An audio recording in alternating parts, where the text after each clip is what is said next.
ক্ষমতায় থাকলেও থাকতে পারত, মানে নাই, ন্যায্য দাবি মানে নাই। অতএব শেষ পর্যন্ত গাড়িতে হোক, গরুর গাড়িতে হোক আর এরকমে হোক পালাতে হয়েছে। আর কোনদিন দেশে আসতে পারবে এই রকম সম্ভাবনাও আমি দেখি না।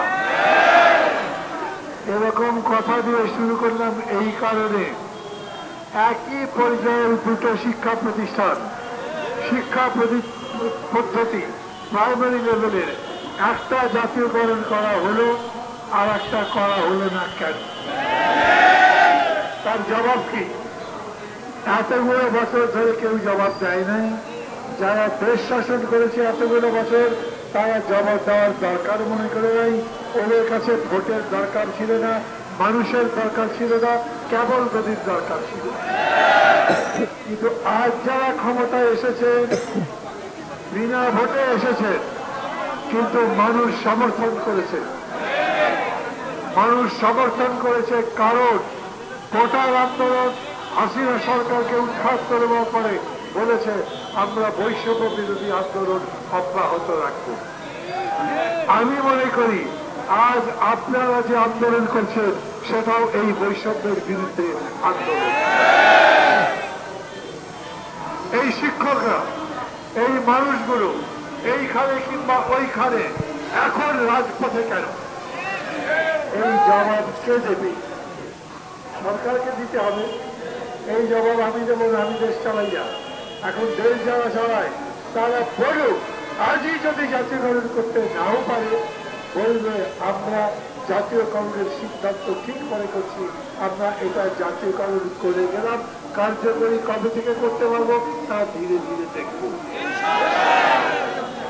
এরকম তো বলেন, কেন পারেন না? টাকা লাগবে।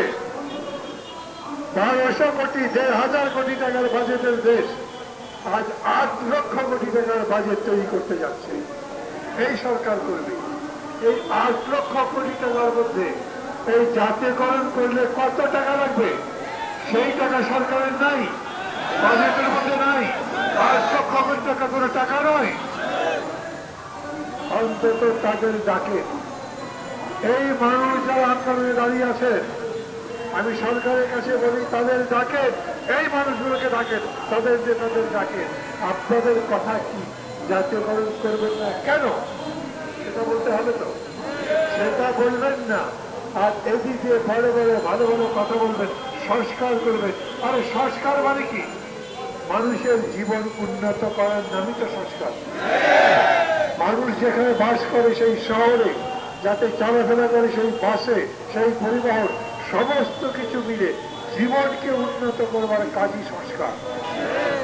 আমি যাতে কথা বলতে পারি, আমার জুলাই আগস্টের এত বড় অভ্যুত্থানের পরে এই কথা মনে হয়নি আমাদের যে আবার বৈষম্য দূর করে পক্ষ থেকে